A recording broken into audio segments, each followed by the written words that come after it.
Tempat pertama yang dituju oleh beliau adalah kota Mekah, yang merupakan pusat peradaban Islam dan tempat berhimpunnya para ulama dan sholihin yang berdatangan dari seluruh penjuru dunia untuk memperdalam berbagai cabang ilmu-ilmu agama.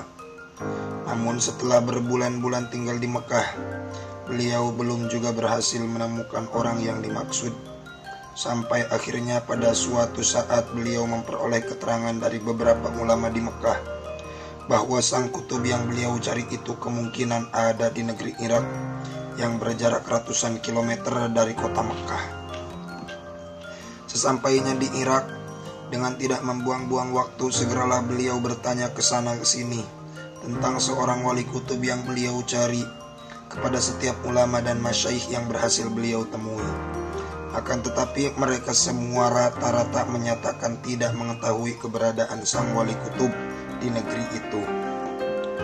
Memang sepeninggal Sultanul Aulia Qutbir Rabbani wal Ghausis Somadani Sayyidi Syekh Abu Muhammad Abdul Qadir Al-Jilani radhiyallahu anhu, kedudukan wali kutub yang menggantikan Syekh Abdul Qadir Jilani oleh Allah disamarkan atau tidak dinampakkan dengan jelas.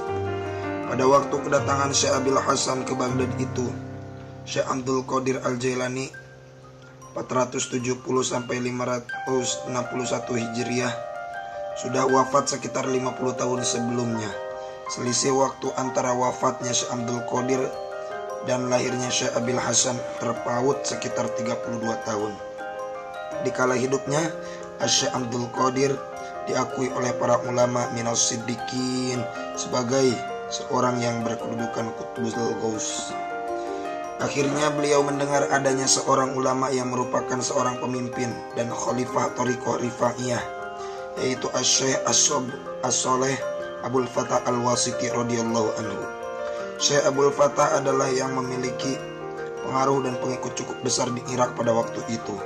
Segeralah beliau sowan kepada Syekh Abul Fatah dan mengemukakan bahwa beliau sedang mencari seorang wali kutub yang akan beliau minta kesediaannya untuk menjadi pembimbing dan pemandu perjalanan ruhani beliau menuju ke hadirat Allah Subhanahu wa Ta'ala.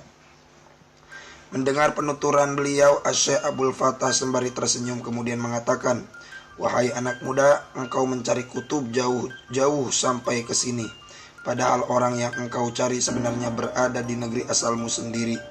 Beliau adalah seorang kutubuz zaman dan agung pada saat ini.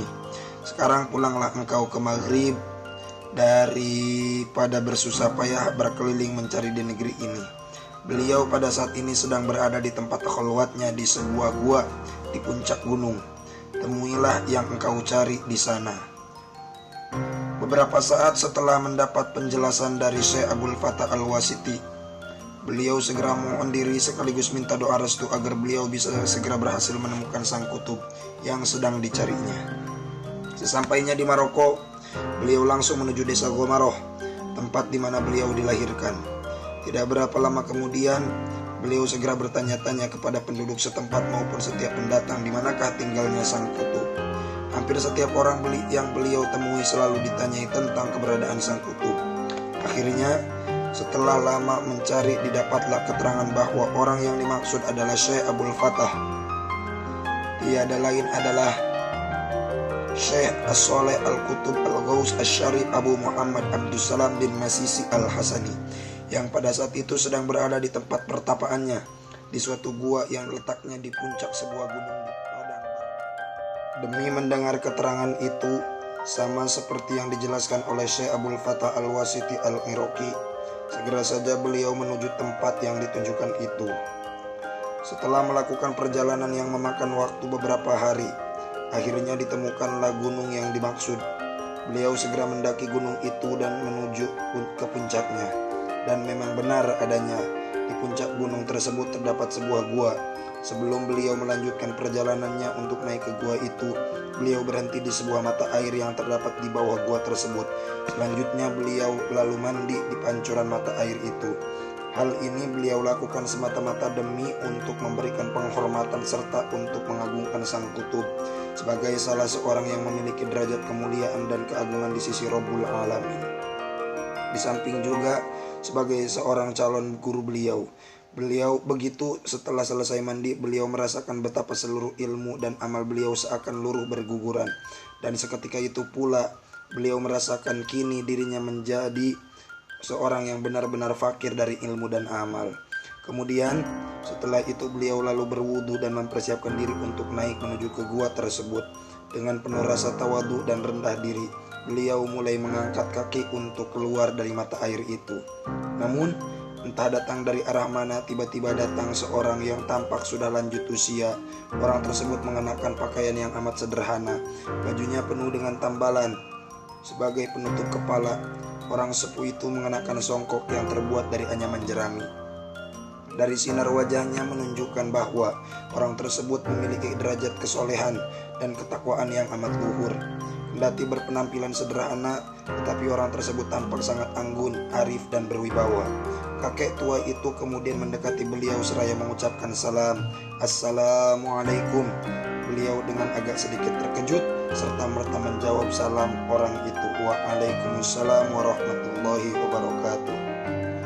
Belum pula habis rasa keterkejutan beliau, orang tersebut terlebih dahulu menyapa dengan mengatakan marhaban ya Ali bin Abdullah bin Abdul Jabbar bin Tamim bin, dan seterusnya nasab beliau disebutkan dengan runtut dan jelas sampai akhirnya berujung kepada baginda Rasulullah Sallallahu Alaihi Wasallam.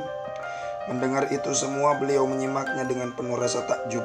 Belum sampai beliau mengeluarkan kata-kata, orang tersebut kemudian melanjutkan, ya Ali, engkau datang kepadaku sebagai seorang fakir, baik dari ilmu maupun amal perbuatanmu. Maka engkau akan mengambil dari aku kekayaan dunia dan akhirat. Dengan demikian maka jadi jelas dan yakinlah beliau kini bahwa orang yang sedang berada di hadapannya itu adalah benar-benar Asy-Syaikh Al-Qutub Al-Ghawth Sayyid Abu Muhammad Abdussalam bin Masisi Al-Hasani radhiyallahu anhu yang selama ini dicari-carinya. Wahai anakku, hanya puji syukur alhamdulillah kita haturkan kehadirat Allah Subhanahu wa taala yang telah mempertemukan kita pada hari ini. Berkata Syekh Abdussalam lagi, ketahuilah wahai anakku bahwa sesungguhnya sebelum engkau datang ke sini, Rasulullah Sallallahu Alaihi Wasallam telah memberitahukan kepadaku segala hal ihwal tentang dirimu serta akan kedatanganmu pada hari ini. Selain itu, aku juga mendapat tugas dari beliau agar memberikan pendidikan dan bimbingan kepada engkau. Oleh karena itu, ketahuilah bahwa kedatanganku ke sini memang sengaja untuk menyambutmu. Selanjutnya, beliau tinggal bersama dengan sang guru sampai waktu yang cukup lama. Beliau banyak sekali mereguk ilmu tentang hakikat ketuhanan dari Syekh Abdussalam yang selama ini belum pernah beliau dapatkan. Tidak sedikit pula wejangan dan nasihat-nasihat Syekh berikan